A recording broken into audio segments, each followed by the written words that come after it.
Hi everyone, Councillor Dom Bonanno here, Mayor of the Macedon Ranges Shire Council.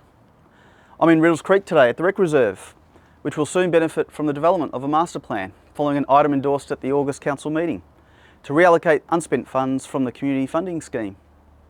The development of a master plan will establish a clear vision and direction for future development and activation of this reserve. Given I am in Riddles Creek, it feels apt to briefly touch on the Victorian Government's recent approval of the AmessRoad Precinct Structure Plan, which Council released a statement on earlier this week.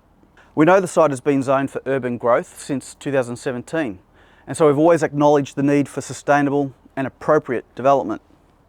But it is deeply disappointing for us at Council to have been bypassed as a decision maker, given we and the majority of the Riddles Creek community have consistently opposed the scale, intensity and character of the proposed development.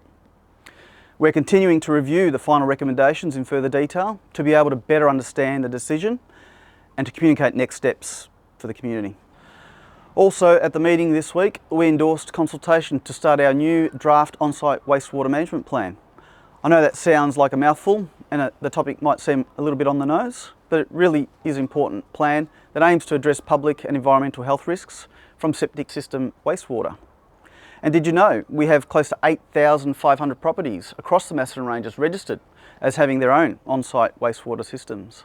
And speaking of plans, Council adopted the Reconciliation Plan for 2025-29, supporting Council's commitment to reconciliation and meaningful action for First Nations peoples across the organisation and community.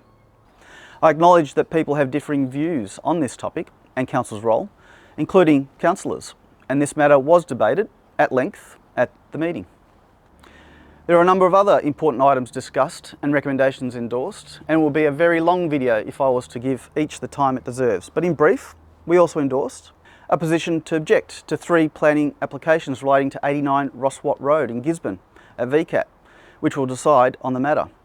Council has a number of concerns relating to these proposals, including how increased traffic would be managed, particularly along Station Road. A review and simplification of how Council reviews planning matters, focusing on continuous improvement and including a 6-month review to assess the changes. Ceasing the customer service element at the Wood End Community Centre from the 1st of January 2026. And endorsing Council's approval of the 430 Squadron Australian Air Force Cadets Freedom of Entry during the Kyneton Daffodil and Arts Festival Parade. And I look forward to my involvement and seeing everyone at the festival. I encourage you all to visit Council's website to find out more about these and other matters, including through a news item summarising key outcomes, the meeting minutes, or a recording. And you can also watch how we paid tribute to the late Councillor Christine Walker. We had Christine's husband Andrew in attendance, and we thank him for being there in what is, I'm sure, a difficult and trying time. And that brings us to the end of this month's wrap up. Take care, and I'll see you next time.